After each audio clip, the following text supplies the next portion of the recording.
Hello students, this is Sonia Saini, your SS teacher, and today we are going to study our chapter 9 in history class 8, and the chapter name is The Making of National Movement 1870s to 1947. इस chapter में हम discuss करेंगे कि freedom के लिए हमारी country में जितने भी मूवमेंट्स हुए थे, स्ट्रगल हुए थे during the time period 1870 to 1947, उन सब को आज हम हमारे चैप्टर में डिस्कस करने वाले हैं। और इसी पॉइंट ऑफ व्यू से ये जो चैप्टर है हमारी हिस्ट्री में सबसे इम्पॉर्टेंट है, तो इस चैप्टर को हमने ध्यान से समझना है। So let's start our chapter. तो चैप्टर में जो फर्स्ट टॉपिक है जिसे हम डिस्कस करेंगे that is emergence of nationalism. इसमें हम डिस्कस करेंगे कि कैसे लोगों को अवेयरनेस हुई, कैसे उनके अंदर अवेयरनेस जागी कि अब हमें अपने नेशन के लिए इकट्ठा फाइट करनी है, एक साथ होना है, और कैसे उन्होंने समझा कि जो ब्रिटिशर्स हैं उनकी जो भी पॉलिसीज़ हैं वो टोटली उनके अगेंस्ट हैं। सेकंड टॉपिक है हमारा ग्रोथ ऑफ मास नेशनलिज्म। इसमें हम डिस्कस करेंगे कि कैसे सभी लोग, हर लेवल के लोग एक साथ हुए, चाहे वो पीजेंट्स हों, सिपॉयज़ हों, फार्मर्स हों, ट्रेडर हों, रिच हो या कोई भी पुअर पीपल हो कंट्री के, सब एक साथ होकर के ब्रिटिश के अगेंस्ट फाइट करने के लिए रेडी हो चुके थे और अपने अपने तरीके से उन्होंने एसोसिएशन बनाए थे और वो फाइट कर रहे थे। नेक्स्ट जो टॉपिक है हम डिस्कस करेंगे द मार्च टू दांडी। इसमें हम देखेंगे कि कैसे गांधी जी ने मार्च की दांडी तक साबरमती आश्रम से, और कौन कौन उनके साथ में था और इसके पीछे क्या रीज़न था। नेक्स्ट टॉपिक है जो लास्ट टॉपिक रहेगा इस चैप्टर का, वो है क्विट इंडिया एंड लेटर। इसमें हम डिस्कस करेंगे जो क्विट इंडिया मूवमेंट हुआ था वो क्यों हुआ था, कैसे हुआ था और कैसे लोगों ने इसमें पार्टिसिपेट किया था, और उसके बाद जो पार्टीशन की सिचुएशन आई थी कंट्री में वो क्यों आई थी, और जो पार्टीशन हुआ था क्या वो जो पार्टीशन हुआ था वो इजी था हमारी कंट्री के लिए, क्या हमारी कंट्री के बाद उसकी क्या सिचुएशन हुई थी। तो ये बहुत से क्वेश्चंस हैं जिन सब के आंसर आज हम हमारे चैप्टर में डिस्कस करेंगे। तो चैप्टर के स्टार्टिंग में आपको इंट्रोडक्शन में दिया हुआ है कि इन प्रीवियस चैप्टर में हमने इन पॉइंट्स के बारे में डिस्कशन किया है। जो सबसे पहला पॉइंट था वो ये है the British conquest of territories and take over of the kingdoms. Britishers ने क्या करना स्टार्ट कर दिया था, जितनी भी टेरिटरीज थी उनको कॉन्क्वेस्ट करना स्टार्ट कर दिया, उनको अपने कंट्रोल में ले लिया और किंगडम्स को भी कंट्रोल में ले लिया। Introduction of new laws and administrative institution, और नए नए लॉज को इंट्रोड्यूस किया और एडमिनिस्ट्रेटिव इंस्टीट्यूशन सेटअप किए अपनी जो भी पॉलिसीज़ हैं उनको अच्छे से रन करने के लिए। Changes in the lives of peasants and tribals, और जो भी उनकी पॉलिसीज़ थी, एक्ट्स थे, उनसे जो पीजेंट्स और जो ट्राइबल्स ग्रुप थे सोसाइटी में उनकी लाइफ में क्या इफ़ेक्ट हुआ, बहुत सारे चेंजेस आए थे, कैसे वो लोग काफ़ी परेशान हो गए थे। और इसी के साथ हमने डिस्कस किया educational changes in the 19th century. Education में क्या क्या चेंजेस आए, डिबेट्स हुई थी विमेन की कंडीशन को लेकर के कि कैसे उन्होंने अपने आप को एजुकेट करने के लिए स्ट्रगल किया। कास्ट सिस्टम में भी बहुत सारे चेंजेस थे, सोशल एंड रिलीजियस रिफॉर्म्स हुए थे, जितने भी रिफॉर्मर्स थे उन्होंने भी काफ़ी स्ट्रगल किया सोसाइटी में चेंज लाने के लिए। तो इस तरह से ये सारे पॉइंट्स हम हमारे प्रीवियस चैप्टर में डिस्कस कर चुके हैं। अब इसमें क्वेश्चन क्या आता है, do you think Indians were discontented with the British rule. अब क्या आप सोच सकते हो कि ये जो पॉइंट्स थे, ये सब चीज़ें हुई हैं हमारे पास्ट में, इसके बाद जो इंडियंस थे क्या वो डिससेटिस्फाइड थे ब्रिटिश रूल से। If so how were different groups and classes dissatisfied. अगर ऐसा है कि वो डिससेटिस्फाइड थे तो क्या अलग अलग ग्रुप और क्लासेस के पीपल का जो डिससेटिस्फेक्शन होने का रीज़न था वो क्या था। तो इसमें हमारा जो फर्स्ट टॉपिक रहेगा वो है इमर्जेंस ऑफ नेशनलिज्म। तो इसमें जो सबसे पहले क्वेश्चन अराइज होता है कि जो कंट्री थी हमारी इंडिया वो किसकी थी और किसके लिए उसका मतलब था।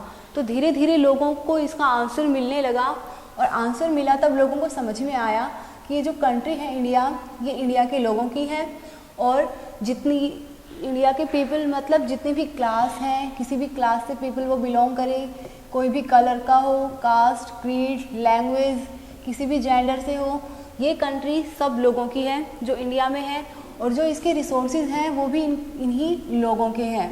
तो अब लोगों के अंदर कहीं ना कहीं नेशनलिज्म के लिए जो अवेयरनेस थी वो होने लगी, ग्रो होने लगी और लोगों को समझ में आने लगा। This consciousness began to be clearly stated by the political association formed after 1850। और जैसे जैसे ये कॉन्शियसनेस अराइज हो रही थी तो पॉलिटिकल एसोसिएशंस भी बनने स्टार्ट हो गए थे 1850 के बाद से। तो अब जो कॉन्स्टिट्यूटिव एसोसिएशंस बने थे 1870 से 1880 तक, तो मोस्ट ऑफ द एसोसिएशन जो बनाए थे जिन्होंने, वो इंग्लिश एजुकेटेड प्रोफेशनल्स थे या फिर जो लॉयर्स थे जो काफ़ी एजुकेटेड थे उन्होंने बनाए थे। और जो कुछ एसोसिएशंस थे जैसे कि पूना सार्वजनिक सभा, इंडियन एसोसिएशन, द मद्रास महाजन सभा, Bombay presidency association and the Indian national Congress. तो इसमें जो एक नेम है पूर्ण सार्वजनिक सभा, इसका लिटरल मीनिंग देखते हैं हम क्या होता है। It means for the people and plus जनिक मीन्स ऑफ द पीपल, मतलब वो एसोसिएशन जो लोगों के लिए है और लोगों की है, मीन्स लोग ही हैं इसमें, जो पीपल है कंट्री के वो ही अपनी कंट्री के लोगों के लिए काम करेंगे। तो इनका जो मेन एम क्या था, मेन एम यही था कि हर तरह के जो कॉमन पीपल हैं उन सबको एक करना है और उन सब के अंदर जो कॉन्शियसनेस है उसको अराइज करना है। तो अब जो डिससेटिस्फेक्शन था ब्रिटिश रूल के अगेंस्ट वो काफ़ी इंटेंस हो गया, काफ़ी तेज़ हो गया। कौन से ईयर से कौन से ईयर तक, 1870 से 1880 तक। और इसके पीछे रीज़न क्या था? फर्स्ट रीज़न था आर्म्स एक्ट जो इंट्रोड्यूस किया था 1878 में। इसमें क्या था कि जो इंडियंस हैं वो अपने पास आर्म्स नहीं रखेंगे, मीन्स कोई भी वेपन नहीं रखेंगे। एक तो ये रीज़न था। सेकेंड रीज़न था वर्नाकुलर प्रेस एक्ट पास हुआ था सेम ईयर 1878 में। इसमें क्या था कि जो भी न्यूज़पेपर थे इंडिया में, जो न्यूज़पेपर प्रिंट हो रहे थे उसमें वो ब्रिटिशर्स के अगेंस्ट कुछ भी ऑब्जेक्शनेबल प्रिंट नहीं करेंगे। अगर उन्हें कुछ भी ऑब्जेक्शनेबल दिखाई दिया तो वो उस प्रेस को सील कर देंगे। इसके बाद जो थर्ड रीज़न था that is in 1883 there was a furor over the attempt by the government to introduce the Ilbert bill. एक इल्बर्ट बिल इंट्रोड्यूस हुआ था। इस बिल के अकॉर्डिंग क्या था कि कोई भी इंडियन जज है वो ब्रिटिश ऑफिसर्स को या यूरोपियन पर्सन्स को उनके क्राइम के लिए या फिर उनके इलीगल एक्टिविटीज़ के लिए पनिशमेंट दे सकते थे। उन पर केस की जो हियरिंग होती थी वो इंडियन जज कर सकते थे, लेकिन जो ब्रिटिशर्स थे जो अच्छी खासी पोस्ट पे थे, हायर पोस्ट पे थे, उनको ये चीज़ें पसंद नहीं थी और उन्होंने इसे हटा दिया था। The need for all the India organization of educated Indians had been felt since 1880, but the Ilbert Bill controversies depend this desire। अब जो नीड थी, जितने भी एजुकेटेड पर्सन थे उस टाइम में हमारी कंट्री में 1880 से उन सबको लगने लगा था कि हमारी एक खुद की एसोसिएशन होनी चाहिए, ऑर्गेनाइजेशन होनी चाहिए। लेकिन जो इल्बर्ट बिल जो कैंसिल हुआ था उसकी जो कंट्रोवर्सीज थी, ये जो डिज़ायर थी उनके अंदर, ये और ज़्यादा हो गई बनाने के लिए। तो इससे क्या हुआ, रिजल्ट क्या रहा इसका? 1885 में, दिसंबर 1885 में इंडियन नेशनल कांग्रेस ये जो पार्टी है इसको इस्टेब्लिश किया गया। टोटल 72 डेलीगेट्स थे पूरी कंट्री से और ये जो पार्टी बनी थी बॉम्बे में बनी थी। और इसमें जो लीडरशिप थे वो कौन कौन थे लीडर्स थे? दादा भाई नारोजी, फिरोज शाह मेहता, बदरुद्दीन तैयब जी, WC बनर्जी, सुरेंद्र नाथ बनर्जी, रोमेश चंद्र दत्त, S सुब्रमण्यम अय्यर, ये कुछ लीडर्स थे जो उस मीटिंग में थे और ये थे बेसिकली बॉम्बे और कैलकाटा से। अब ये जो पिक्चर्स में आपको यहाँ पर्सन दिखाई दे रहे हैं ये हैं दादा भाई नारोजी। इनके बारे में थोड़ा सा जान लेते हैं। ये एक बिजनेसमैन थे और पब्लिसिस्ट थे। ये क्या करते थे, जो लंदन में सेटल थे और ये अपने न्यूज़ आर्टिकल से जो यंग नेशनलिस्ट थे उनको अवेयर करते थे, गाइड करते थे। और ऐसे ही एक पर्सन थे A.O. ह्यूम। इन्होंने क्या किया था, इन्होंने हमारी कंट्री में जो इंडियंस थे उन डिफरेंट रीजन से उनको एक साथ लेके आए थे, इकट्ठा किया था, उनको समझाया था कि आपको सबको एक साथ होकर के ब्रिटिशर्स के अगेंस्ट फाइट करनी चाहिए। इसी में हमारा जो नेक्स्ट टॉपिक है वो है a nation in the making. अब जो हमारी कंट्री है वो उभर रही थी, धीरे धीरे बनना स्टार्ट हो रही थी, तो उसमें कुछ एसोसिएशंस थे जो छोटे छोटे लेवल पे बन रहे थे। तो ऐसे ही अब यहाँ पे हमने देखा 1885 में इंडियन नेशनल कांग्रेस पार्टी बन गई। तो स्टार्टिंग के जो फर्स्ट 20 ईयर्स थे उनमें जो इनके ऑब्जेक्टिव्स थे वो मॉडरेट ऑब्जेक्टिव्स थे और मेथड्स थे। तो इस टाइम में इन्होंने डिमांड रखी, अपनी वॉइस रेज की अगेंस्ट द ब्रिटिश गवर्नमेंट, कहा कि हमें एडमिनिस्ट्रेशन में और लेजिस्लेटिव काउंसिल्स में भी हमें पावर चाहिए, अपने रिप्रेजेंटेटिव चाहिए। इसी के साथ इन्होंने डिमांड की कि जो इंडियंस हैं उनको भी हायर पोजीशन चाहिए गवर्नमेंट में, उनके लिए भी होनी चाहिए, और जो सिविल सर्विस की एग्जामिनेशन है अब वो आप इंडिया में कराइए बजाय कि लंदन में।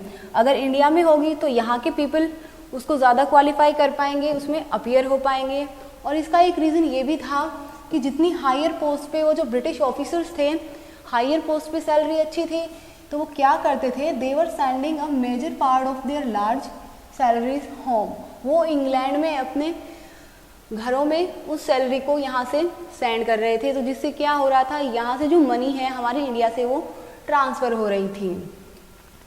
The early Congress also raised a number of economic issues. और स्टार्टिंग में कांग्रेस ने बहुत सारे इश्यूज़ रेज किए, जैसे कि ब्रिटिश रूल की वजह से हमारी कंट्री में पॉवर्टी इंक्रीज़ होती जा रही है, लैंड रेवेन्यू इंक्रीज़ कर दिया है उन्होंने, और जिससे जो पीजेंट्स हैं और ज़मींदार हैं उनको काफ़ी लॉस हुआ है। जो ग्रेन मीन्स जो व्हीट है उनका एक्सपोर्ट आपने ज़्यादा कर दिया है यूरोप में, जिससे कि हमारे यहाँ पे फूड की शॉर्टेज हो गई है। The Congress demand reduction of revenue. अब कांग्रेस ने क्या डिमांड की, उन्होंने डिमांड की कि आप जो रिवेन्यू ले रहे हो इसको रिड्यूस करो कुछ एक्सटेंट तक, मिलिट्री एक्सपेंडिचर को कम कीजिए आप, और साथ में कहा कि आपको मोर फंड प्रोवाइड करना चाहिए, मीन्स ज़्यादा से ज़्यादा कंसेशन देना चाहिए इरिगेशन में। तो इस तरह के ये जो इश्यूज़ कांग्रेस ने अराइज किए थे, ये हर ग्रुप के लोगों के लिए था, हर क्लास के लोगों के लिए ये इशू अराइज कर रहे थे, अपनी वॉइस रेज कर रहे थे। तो लोगों को क्या लगा कि ये जो कांग्रेस पार्टी है ये सिर्फ रिच और प्रोफेशनल ग्रुप्स के लिए ही नहीं बल्कि सभी के बिहाफ पे बात कर रही है। तो अब ये जो मॉडरेट लीडर्स थे कांग्रेस पार्टी में, इन्होंने क्या करना स्टार्ट किया, they wanted to develop public awareness about the unjust nature of the British rule. इन्होंने अब लोगों को अवेयर करना स्टार्ट किया कि जो ब्रिटिश रूल है ये हमारे लिए कितना अनजस्ट है। अब इन्होंने अवेयर कैसे किया, they publish newspaper, wrote articles and showed how the British rule was leading to the economic ruin of our country. उन्होंने अपने न्यूज़पेपर्स में न्यूज़ पब्लिश कराई, आर्टिकल्स लिखे और लोगों को बताया कि कैसे जो ब्रिटिश रूल है हमारी कंट्री की जो इकोनॉमिक है उसे रूइन कर रही है, मीन्स उसे डिस्ट्रॉय कर रही है। They criticise the British rule in their speeches and sent representative to the different part of the country. और इसी के साथ उन्होंने क्या किया, ब्रिटिश जो रूल है उसको क्रिटिसाइज़ किया और लोगों को अवेयर करने के लिए कंट्री के डिफरेंट पार्ट में अपने रिप्रेजेंटेटिव को भेजा ताकि वो ज़्यादा से ज़्यादा लोगों को इन्फ्लुएंस करें और अपने साथ कनेक्ट कर सकें। नेक्स्ट टॉपिक है इसी में, freedom is our birth right. By the 1890s many Indians began to raise questions about the political style of the Congress। अब 1890s में आते आते बहुत सारे जो इंडियंस थे उन्होंने कांग्रेस की जो पार्टी थी इसके काम करने के तरीक़ों पर ऑब्जेक्शन उठाने स्टार्ट कर दिए, क्वेश्चंस उठाने स्टार्ट कर दिए। जैसे कि बंगाल में, महाराष्ट्र में, पंजाब में जो लीडर्स थे like Bipin Chandra Pal, Bal Gangadhar Tilak, Lala Lajpat Rai, they were beginning to explore more radical objectives and method. वो बिलीव करते थे कि ज़्यादा रेडिकल ऑब्जेक्टिव्स होने चाहिए, हमारे मैथड्स होने चाहिए। इसीलिए वो क्या करते थे, जो भी मॉडरेट्स ऑब्जेक्टिव्स थे, ये मॉडरेट लीडर्स जो पीसफुली पॉलिटिकली प्रेयर्स में बिलीव करते थे, इनको उन्होंने क्रिटिसाइज़ किया और उन्होंने एम्फेसाइज़ किया, मीन्स जोर दिया कि हमें खुद के ऊपर डिपेंड रहना चाहिए, खुद के ऊपर ट्रस्ट करना चाहिए, अपनी स्ट्रेंथ पर बिलीव होना चाहिए कि हम हमारे लिए अच्छा कर सकते हैं, बजाय कि हमें डिपेंड रहना चाहिए good intention of the British government, हमें उन पर डिपेंड नहीं रहना चाहिए। इसीलिए जो बाल गंगाधर तिलक थे उन्होंने एक स्लोगन भी दिया था, freedom is my birth right and I shall have it. जब ये सब चीज़ें चल रही थी तो उसके बाद 1905 में viceroy Curzon partition the Bengal. इन्होंने बंगाल को पार्टीशन किया, मीन्स बंगाल को डिवाइड कर दिया। At that time, the Bengal was the biggest provinces of British India and included Bihar and part of Odisha। जब इन्होंने बंगाल का पार्टीशन किया, उसे डिवाइड किया, तो उस टाइम बंगाल प्रोविंसेस में, कुछ पार्ट बिहार का भी था और उड़ीसा का भी था। जब ब्रिटिशर्स ने ये पार्टीशन किया तो उन्होंने रीज़न दिया कि हमने ये सब एडमिनिस्ट्रेटिव कन्वीनियंस के लिए किया है। एडमिनिस्ट्रेटिव कन्वीनियंस, अब क्वेश्चन आता है ये इसका मतलब क्या होता है और ये कन्वीनियंस किस चीज़ को रिप्रेजेंट कर रहा है, किसके लिए रिप्रेजेंट कर रहा है। तो जब धीरे धीरे लोगों को समझ में आया तो उन्हें पता लगा कि जो मेन ब्रिटिश मोटिव था ये सब करने का, to influence the Bengali politicians and to split the Bengali people. जो बंगाली पीपल थे रिलीजन के नाम पर उनको अलग अलग कर दिया ताकि वो ब्रिटिशर्स के अगेंस्ट कुछ भी ना करें। The partition of Bengal infuriated the people all over India. जो ये पार्टीशन हुआ था बंगाल का, इससे पूरी कंट्री में एक रिवोल्ट आ गया था, सबके अंदर एग्रेशन हो गया था। All the section of the Congress, the moderates and the radicals, चाहे वो किसी भी सेक्शन के हों, मॉडरेट लीडर्स थे और जो रेडिकल लीडर्स थे, उन सब का एक ही रीज़न था, सब ने इस चीज़ का अपोज किया। Large public meetings and demonstrations were organised and novel method of mass protest developed. तो जगह जगह बहुत सारे पब्लिक गैदरिंग होने लगी, डेमोन्स्ट्रेशन किए against the British government and the struggle was unfolded came to be known as the swadeshi movement. और ये जो स्ट्रगल हुआ है इसको किस नाम से जाना जाने लगा, ये स्वदेशी मूवमेंट के नाम से। स्ट्रॉन्गेस्ट इन द बंगाल, इसका असर बंगाल में सबसे ज़्यादा था और जो इसकी इकोज थी, मतलब जो इसकी गूंज थी, वो पूरे देश में सुनाई दे रही थी। और जो डेल्टा एरिया था आंध्र प्रदेश का, वहाँ पर इसे नाम दिया गया वंदे मातरम मूवमेंट। अब जो स्वदेशी मूवमेंट था इसकी वजह से अपोज कर रहे थे ये ब्रिटिश के रूल का और एनकरेज कर रहे थे सेल्फ हेल्प, स्वदेशी enterprise, national education and use of Indian languages. Means जो भी इंडिया की चीज़ें हैं उन पर फोकस किया जा रहा था और जो भी ब्रिटिश की चीज़ें थी उन्हें बायकॉट करने लगे लोग।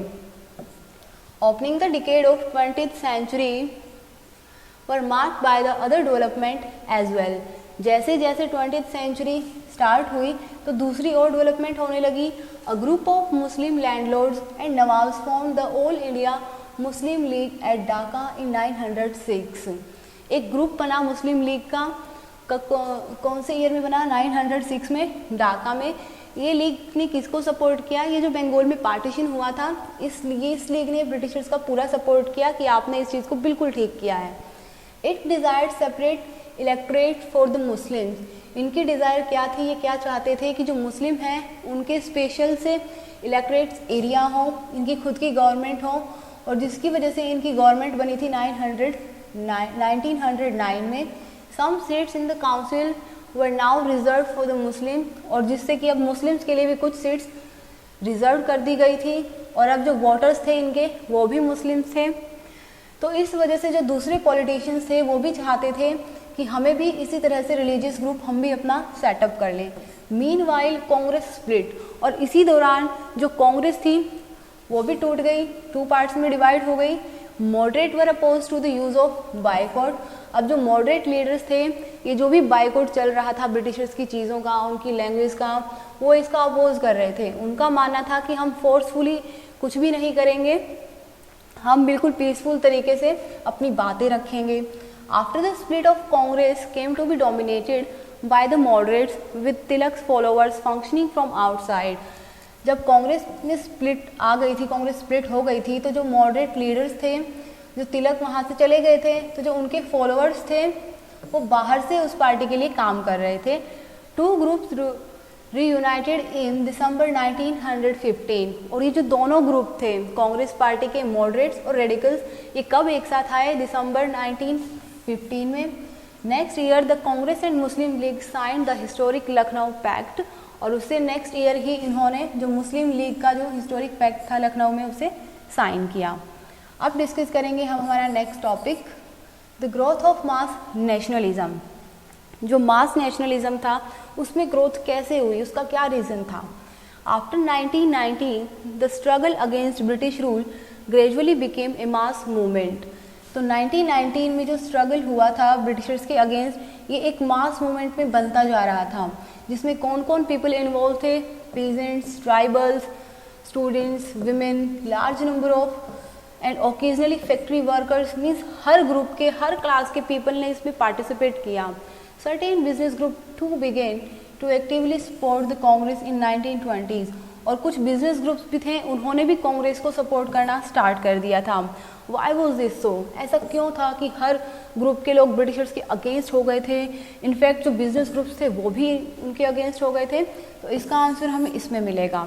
The first world war Altered the economic and political situation in India. जो फर्स्ट वर्ल्ड वॉर हुआ था उससे हमारी कंट्री में जो इकोनॉमिक और जो पॉलिटिकल सिचुएशन थी उसमें काफ़ी बुरा असर हुआ था, जिसकी वजह से क्या हो गया था, जो हमारे डिफेंस में एक्सपेंडिचर थे वो काफ़ी ज़्यादा इंक्रीज़ कर दिए थे गवर्नमेंट ने, और जिसकी वजह से टैक्स भी इंक्रीज़ हो गया. तो हर इंडिविजुअल पर्सन की जो इनकम है उस पर असर पड़ रहा था, और जो बड़े बड़े बिजनेस थे उनको प्रॉफिट हो रहा था.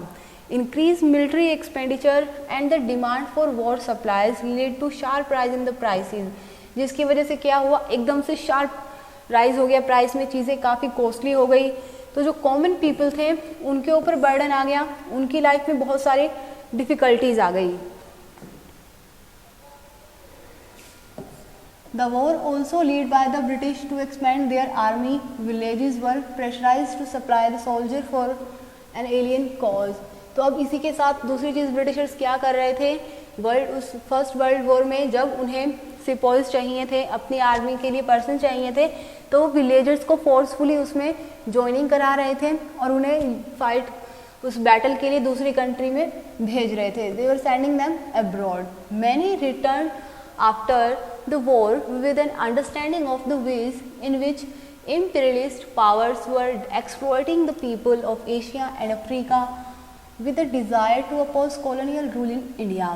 जो सोल्जर थे वॉर के बाद वापस आए थे कंट्री में, उन्होंने वहाँ पे देखा कि कैसे ये जो इम्पीरियलिस्ट पावर है, वहाँ के लोग हैं जो एशिया और अफ्रीका, उनके साथ कितना बुरा बिहेव कर रहे हैं. और सेम चीज़ जब उन्होंने देखा कि यहाँ पे भी कॉलोनियल रूल है हमारे इंडिया में, तो फिर यहाँ पे उन्होंने उसका अपोज किया. और फिर 1917 की अगर हम बात करें तो उस टाइम रशिया में भी एक रिवॉल्यूशन हो रहा था. अब देखते हैं हम the advent of Mahatma Gandhi. जब महात्मा गांधी हमारे इंडिया में आए तब उन्होंने क्या क्या किया. It is in this circumstances that Mahatma Gandhi emerged as a mass leader. तो कुछ ऐसे सर्कमस्टांसिस हुए थे कि जो महात्मा गांधी को, जिन्होंने जनता का लीडर बना के एमर्ज कर दिया था. तो महात्मा गांधी जी हमारी कंट्री में आए थे in the year 1915 from South Africa. उस टाइम इनकी एज थी 46. Having lead Indians in that country in non violent marches against the रैकिश restriction, he was already respected leader. तो जो वर्ल्ड में इनको पहले ही इंटरनेशनल लेवल पे अच्छी खासी पहचान मिली हुई थी, लोग इन्हें जानते थे, क्योंकि साउथ अफ्रीका में इन्होंने जो रेकिस्ट के अगेंस्ट वहाँ पे मूवमेंट किए थे नॉन वायलेंटली तरीके से. His South African campaigns had brought him in contact with the various type of Indians. और साउथ अफ्रीका में इन्होंने जो भी कैंपेन्स किए थे उसकी वजह से ये कुछ इंडियंस के कॉन्टेक्ट में भी थे, जैसे Hindus, Muslim, Parsis, Christians, Gujaratis, Tamil, north Indians. Mahatma Gandhi spent his first year in India travelling through out the country understanding the people. तो जो फर्स्ट ईयर इन्होंने हमारी कंट्री में स्पेंड किया था, उस टाइम इन्होंने पूरी कंट्री को ट्रेवल किया, लोगों को समझा, उनकी ज़रूरतों को जाना, उनकी सिचुएशन को अंडरस्टैंड किया. His earliest intervention were in local movement in Champaran. तो जो सबसे पहला मूवमेंट इन्होंने इंडिया में आके किया था वो चंपारण मूवमेंट था. और इसी तरह के मूवमेंट्स के दौरान इनकी मुलाकात हुई थी. ये किसके कांटेक्ट में आए थे, डॉक्टर राजेंद्र प्रसाद और वल्लभ भाई पटेल से ये मिले थे. अब हम देखते हैं रोल्ट एक्ट सत्याग्रह. इसमें क्या हुआ था, in 1919 Gandhi ji gave a call for a satyagraha against the Rowlatt Act that the British had unjust pass. इन्होंने लोगों को बुलाया, लोगों को समझाया कि अब हमें एक सत्याग्रह मूवमेंट करना है इस रोल्ट एक्ट के अगेंस्ट, जिसे ब्रिटिशर्स ने पास किया है और जिसे गांधी जी ने अनजस्ट बताया, बिल्कुल सही नहीं है. The act curbed fundamental rights such as freedom of expression and strengthen the police power. इस एक्ट में क्या था कि जो बेसिक फंडामेंटल राइट्स हैं ह्यूमंस के, वो उनसे वो छीने जा रहे हैं, जैसे कि उनकी फ्रीडम ऑफ एक्सप्रेशन, और पावर्स हैं वो किसके पास चली जाएंगी, सारी पुलिस के पास. तो जैसे महात्मा गांधी और इनके साथ Mohammad Ali Jinnah and other leaders felt the government had no right to restrict the people. इन सबको लगने लगा कि गवर्नमेंट को इस तरह से कोई राइट नहीं है कि लोगों के जो बेसिक फ्रीडम है कि गवर्नमेंट उनको रिस्ट्रिक्ट कर दे। तो इस लॉ को उन्होंने क्या बताया, डेविलिश बताया और इसको ट्रेनिकली बताया। तो इसके अगेंस्ट में उन्होंने क्या किया कि हम 6 अप्रैल 1919 को एक डेट डिक्लेयर करेंगे non violent opposition to this act के, इस एक्ट के अगेंस्ट। तो इस डे को कैसे मनाया जाने लगा, ह्यूमिलिएशन एंड प्रेयर, और इसमें स्ट्राइक की गई, Satyagraha Sabha were set up to launch the movement को लॉन्च करने के लिए सत्याग्रह सभा सेटअप की गई। नेक्स्ट में हम देखेंगे Rowlatt satyagraha turn out to be the first All India struggle against the British government although it was largely restricted to the cities. जो ये सत्याग्रह रोलटेक सत्याग्रह मूवमेंट हुआ था, ये बेसिक स्टार्टिंग में सिटीज़ में हुआ था, लेकिन ये इतना ज़्यादा अग्रेसिव तरह से हुआ था कि जिसका असर कंट्री के दूसरे हिस्सों में भी दिखाई दे रहा था। In April 1919, there were number of demonstration and hartals in the country. Country के अलग अलग पार्ट्स में बहुत सारे डेमोन्स्ट्रेशन हुए थे, लोग स्ट्राइक कर रहे थे। Government use brutal measures to suppress them. Government ने उन्हें रोकने के लिए बुरे से बुरी तरीके अपनाए। Jallianwala Bagh atrocities inflicted by the General Dyer. अब जो जलियांवाला बाग मैस्कर हुआ था, उसमें वो कौन सी डेट को हुआ था, 13 अप्रैल को अमृतसर में हुआ था। और कौन से दिन हुआ था, बैसाखी के दिन हुआ था, जिसकी और उसका जो ऑफिसर थे ब्रिटिशर्स, उनका नेम था जनरल डायर। तो जो इतना बुरा वो इंसिडेंट हुआ था, उसके बाद क्या हुआ, जो रविंद्रनाथ टैगोर थे, इन्होंने अपना पेन और अपनी एंगर जाहिर करते हुए जो ब्रिटिशर्स ने इनको टाइटल दिया था नाइटहुड, इसको इन्होंने रिटर्न कर दिया था। Now we will discuss our next topic, Khilafat agitation and the non-cooperation movement. Khilafat issue was one of such calls. In 1920s, the British imposed a hellish treaty on the Turkish Sultan of Khalifa. तो 1920s में क्या हुआ, Britishers ने एक treaty impose कर दी Turkish सुल्तान के ऊपर, वहाँ पे जो खलीफा थे उनके ऊपर। और पीपल पहले से ही ब्रिटिशर्स के अगेंस्ट थे। जो जलियांवाला मैस्कर हुआ था and also the Indian Muslim, और जो इंडियन मुस्लिम थे वो भी अगेंस्ट हो गए थे। क्यों अगेंस्ट हो गए थे, क्योंकि वो चाहते थे कि वहाँ पर जो ओटोमन एम्पायर है उसकी जो पावर है वो सिर्फ खलीफा के पास रहे। तो जिसकी वजह से खिलाफत एजिटेशन हुआ। तो मोहम्मद अली और शौकत अली, इन्होंने गांधी जी को बुलाया और एक full fledge non cooperation movement start किया। इसमें गांधी जी ने जलियांवाला बाग जो पंजाब में हुआ था, पंजाब रॉन्ग्स एंड द खिलाफत रॉन्ग्स डिमांड स्वराज, इन सब चीज़ों के लिए उन्होंने स्वराज की डिमांड की। Non cooperation movement gain momentum through 1921 to 22। अब जो नॉन कॉपरेशन मूवमेंट हुआ था, इसने मोमेंटम कम गेन की थी 1921 से 22 में। Thousands of students left the government controlled schools और कॉलेजेस। तो जिसके फेवर में क्या हुआ, जितने भी स्टूडेंट्स थे गवर्नमेंट कॉलेज में थे, स्कूल्स में थे, वो सब आने लगे। जितने भी लॉयर्स थे जैसे कि मोतीलाल नेहरू, CR दास, C गोपालाचार्य, इन सब ने भी यहाँ पे आकर के अपना सपोर्ट दिया। नेक्स्ट टॉपिक है पीपल्स इनिशिएटिव। इसमें हम देखेंगे कि कैसे अब कॉमन पीपल भी अपने लेवल पे अपोज कर रहे थे ब्रिटिश गवर्नमेंट का और कैसे सपोर्ट कर रहे थे अपने तरीके से।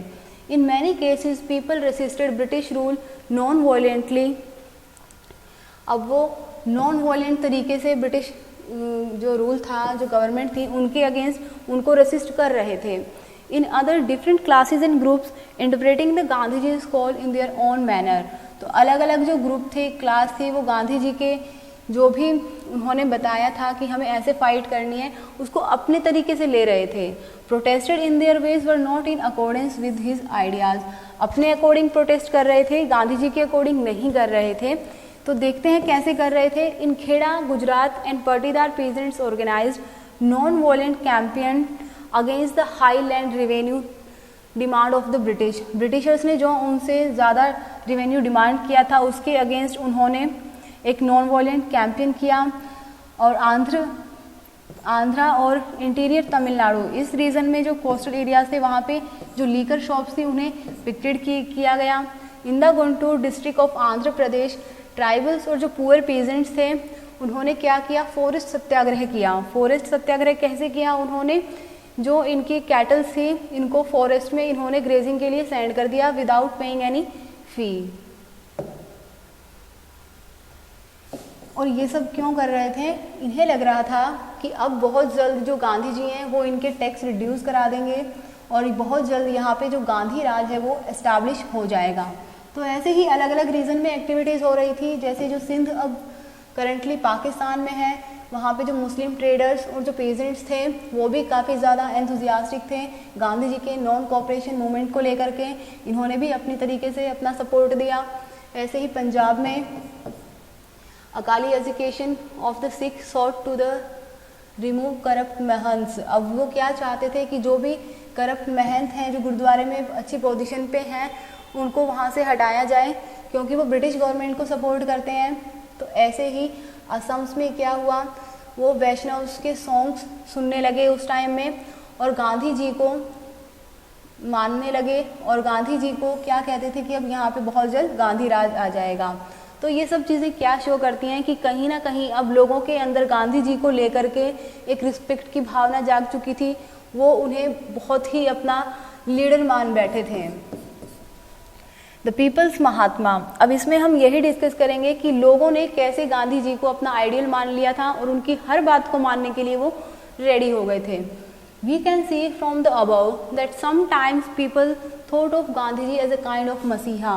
तो जब लोग इतना सब कुछ कर रहे थे गांधी जी के नाम पे, उनको अपना पूरा सपोर्ट दे रहे थे, तो वो क्या सोच रहे थे, वो उन्हें अपने एक मसीहा की तरह देख रहे थे, as someone who could help them overcome their misery and poverty. वो ये सोच रहे थे कि यही वो पर्सन है जो हमें हमारी इस बहुत बुरी कंडीशन से बाहर निकालेगा और पॉवर्टी से निकलने में हमारी हेल्प करेंगे। Gandhi ji wished to build class unity. Gandhi ji किस में बिलीव करते थे कि सब एक हैं और यूनिटी में बिलीव करते थे, उनको कोई क्लास में कॉन्फ्लिक्ट में कुछ इंटरेस्ट नहीं था। Yet peasants could imagine that he would help them in their fight against the जमींदार। और जो पेजेंट्स थे उन्हें पूरा यकीन था कि जो गांधी जी हैं वो ज़मींदार के अगेंस्ट फाइट करने में उनका सपोर्ट करेंगे। और जो एग्रीकल्चरल लेबरर थे उन्हें भी पूरा यकीन था कि गांधी जी उनकी लैंड उन्हें वापस दिलवाएंगे। तो इस तरह से जो ऑर्डिनरी पीपल थे वो अपने लेवल पे जो भी मूवमेंट करते हैं अपनी अचीवमेंट का पूरा क्रेडिट किसे दे रहे थे, गांधी जी को। अब नेक्स्ट टॉपिक है हमारा the happening of 1922 to 1929। Mahatma Gandhi ji as you know was against the violent movement. तो जितना भी चैप्टर अभी तक हमने रीड किया है हमें क्या समझ में आया है, हमने यही समझा है कि गांधी जी का जो तरीका था मूवमेंट्स करने का वो वॉयलेंट के अगेंस्ट था, वो नॉन वॉयलेंट तरीके से करते थे। तो अब एक इंसिडेंट हुआ था चौरी चौरा में, ये इंसिडेंट हुआ था फरवरी 1922 को। A crowd of peasants set fire to the police station in Chauri Chaura. 22 policemen were killed on that day. These peasants were provoked because the police had fire on their peaceful demonstration. तो ये जो incident था, इस incident में क्या हुआ था, जो पेजेंट्स थे वो पीसफुली अपना डेमोन्स्ट्रेशन कर रहे थे और जो पुलिस थे उन्होंने उनके ऊपर फायर कर दिया।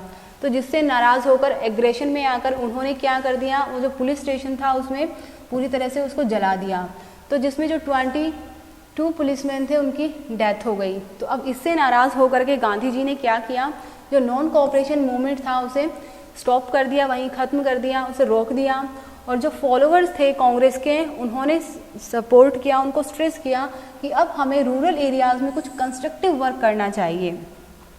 और कुछ अदर लीडर्स थे जैसे चित्तरंजन दास, मोतीलाल नेहरू, इन्होंने क्या आर्ग्यू दिया कि अब पार्टी को इलेक्शंस लड़ने चाहिए, काउंसिल्स में आना चाहिए ताकि गवर्नमेंट में रह करके लोगों को और इन्फ्लुएंस किया जाए, गवर्नमेंट की पॉलिसीज़ को इन्फ्लुएंस किया जाए। तो मिड 1920s में इन्होंने सोशल वर्क करना स्टार्ट कर दिया। Gandhians were able to expand their support base. This prove to be very useful in launching the civil disobedience movement 1920। और ऐसे उन्होंने 1930 में सिविल डिसओबीडियंस मूवमेंट को लॉन्च किया। अब मिड 1920s में दो इम्पोर्टेंट डेवलपमेंट हुई थी। फर्स्ट तो थी जो फॉर्मेशन हुई थी पार्टी की राष्ट्रीय स्वयंसेवक संघ और Hindu organization the communist party of India. ये दो पार्टी फॉर्मुलेट हुई थी उस टाइम में। The decade closed with the Congress resolving to fight for Purna Swaraj complete independence in 1929 under the presidency of Jawaharlal Nehru. Jawaharlal Nehru की प्रेसिडेंटशिप में 1929 में कांग्रेस पार्टी ने डिमांड रखी कि अब हमें पूर्ण स्वराज चाहिए, मीन्स कंप्लीट इंडिपेंडेंस चाहिए। तो अब उन्होंने क्या किया, अपने इंडिपेंडेंस डे को डिक्लेयर किया कि अब हम इस डे को इंडिपेंडेंस डे मनाएंगे 26 जनवरी 1930 को। The march to Dandi. Purna Swaraj would never come on its own. जो पूर्ण स्वराज था वो अपने आप तो नहीं आने वाला था, it had to be fought for, उसके लिए लड़ना पड़ेगा लोगों को। तो इसके लिए क्या हुआ, 1930 Gandhi ji declare that he would lead a march to break the salt law. जो ब्रिटिशर्स ने एक सोल्ट लॉ इम्पोज किया था इंडियंस पर, गांधी जी ने डिक्लेयर किया कि वो मार्च करेंगे इस सोल्ट लॉ को ब्रेक करने के लिए। According to this law the state had monopoly on the manufacture and the sale of salt. इस लॉ के अकॉर्डिंग क्या था कि जो इस लॉ को, इस सॉल्ट को बनाने की जो मैन्युफैक्चरिंग और जो सेल की जो भी मोनोपोली जो पावर है वो गवर्नमेंट के पास रहेगी, कॉमन पीपल का उस पर कोई राइट नहीं है। तो महात्मा गांधी और जो दूसरे नेशनलिस्ट थे इन्होंने इसे सीनफुल बताया कि इस तरह से आप सॉल्ट पर टैक्स नहीं लगा सकते हो, क्योंकि जो सॉल्ट है हमारे फूड का एक असेंशियल आइटम है। The salt march related the general desire of the freedom to a specific grievance share by the everybody. तो हर किसी ने इसको अपोज किया, और जो सॉल्ट है वो सबके लिए है, कॉमन पीपल के लिए है, रिच के लिए है, पुअर के लिए है। तो अब गांधी जी ने और उसके फॉलोअर्स ने मार्च किया था पैदल चलकर 240 मील्स साबरमती आश्रम से लेकर कोस्टल एरियाज ऑफ दांडी तक, और यहाँ पे जाकर के उन्होंने उस सॉल्ट को सीशोर से इकट्ठा किया और उसे बॉयल किया और उससे सॉल्ट प्रोड्यूस किया। इसमें कौन कौन से उनके सपोर्ट में आए थे, peasants, tribals, women, all were participated in large number. The combined struggle for the Indian people bore fruit when the Government of India Act of 1935 prescribed provincial autonomy. अब जो combined struggle हुआ था उसका क्या result रहा कि India act पास हुआ 1935 में, जिसमें प्रोविंशियल ऑटोनॉमी मिल गई थी। मीन्स जो पहले ऑटोनॉमी थी वो सेंट्रल लेवल पे थी, अब प्रोविंसेस बेस पे ऑटोनॉमी मिल गई थी। तो जिसमें अब इलेक्शन हुए थे प्रोविंशियल लेजिस्लेचर के 1937 में। तो अब गवर्नमेंट जो कांग्रेस पार्टी थी इन्होंने अपनी फर्स्ट जीत अपने नाम की थी, जिसमें से 11 प्रोविंसेस में इलेक्शन हुए थे और 7 इन्होंने सीट विन की थी। इन सितंबर 1937 after 2 years of Congress rule in the provinces, जब 1939 में 2 साल के बाद जब वो प्रोविंसेस में कांग्रेस की गवर्नमेंट थी, वो रूल कर रहे थे, तब सेकेंड वर्ल्ड वॉर स्टार्ट हुआ हिटलर्स के अगेंस्ट। तो ब्रिटिश ने एफर्ट्स किए। तो अब इन लीडर्स ने क्या कहा कि हम इस वॉर में आपका साथ देंगे, लेकिन आपको प्रॉमिस करना होगा कि इस वॉर के बाद आप हमें हमारी कंप्लीट इंडिपेंडेंस दे दोगे। लेकिन ब्रिटिशर्स ने उनकी इन चीज़ों को रिफ्यूज़ कर दिया, इस डिमांड को मानने से इनकार कर दिया। Now we will discuss our next topic, quit India, and later Mahatma Gandhi decided to initiate a new phase of movement against the British.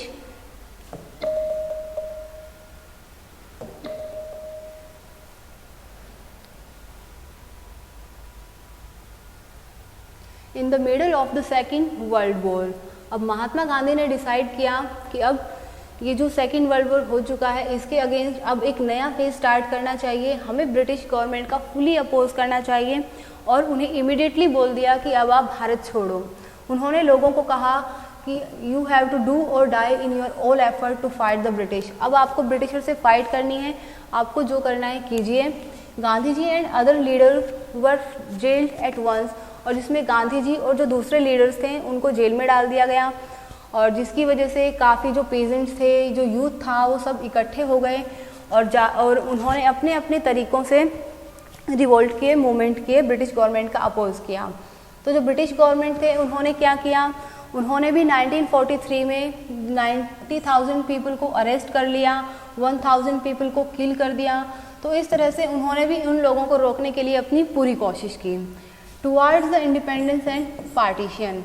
Meanwhile, 1940, Muslim League had moved a resolution demanding independent states for Muslims in northwestern and eastern area of the country. अब जो मुस्लिम league थी वो मुसलमानों के लिए, Muslims के लिए independent states demand कर रही थी नॉर्थ वेस्टर्न और ईस्टर्न एरियाज़ में कंट्री में। तो अब ऐसा क्या हुआ था कि जो अचानक से जो मुस्लिम्स हैं वो सब कॉन्टिनेंट में अपना अलग से स्टेट डिमांड कर रहे थे। From the late 1930 the league began viewing for the Muslim as a separate nation. 1930 से जो लीग थी इन्होंने मुस्लिम्स के लिए एक सेपरेट नेशन की डिमांड रख दी थी कि हमें हिंदू से एक सेपरेट नेशन चाहिए। In the developing this nation, it may have been influenced by the history of the tension between some Hindu and Muslim groups. और ये जो रीज़न था ये मे भी तब हो सकता है कि जो 1920s और 1930s में हिंदू और मुस्लिम के बीच में जो टेंशन हुई थी जिसकी वजह से उन्होंने मे भी ये डिमांड रखी हो। और इसी के साथ जो प्रोविनिकल इलेक्शन हुए थे 1937 में seem to be have convinced the league that Muslims were in minority. उन्हें समझ में आया कि मुस्लिम्स तो यहाँ माइनॉरिटी में हैं और जब ये कंट्री डेमोक्रेटिक कंट्री हो जाएगी हम पूरा स्ट्रक्चर तो उनकी तरफ कोई ध्यान नहीं देगा। और जब इसी के साथ इन्होंने कांग्रेस के साथ में एक अपना ओपिनियन रखा कि हम आपके साथ मिलकर के एक पार्टी बना लेते हैं, उस टाइम में एक जॉइंट वेंचर करते हैं, तो कांग्रेस ने उसे इनकार कर दिया।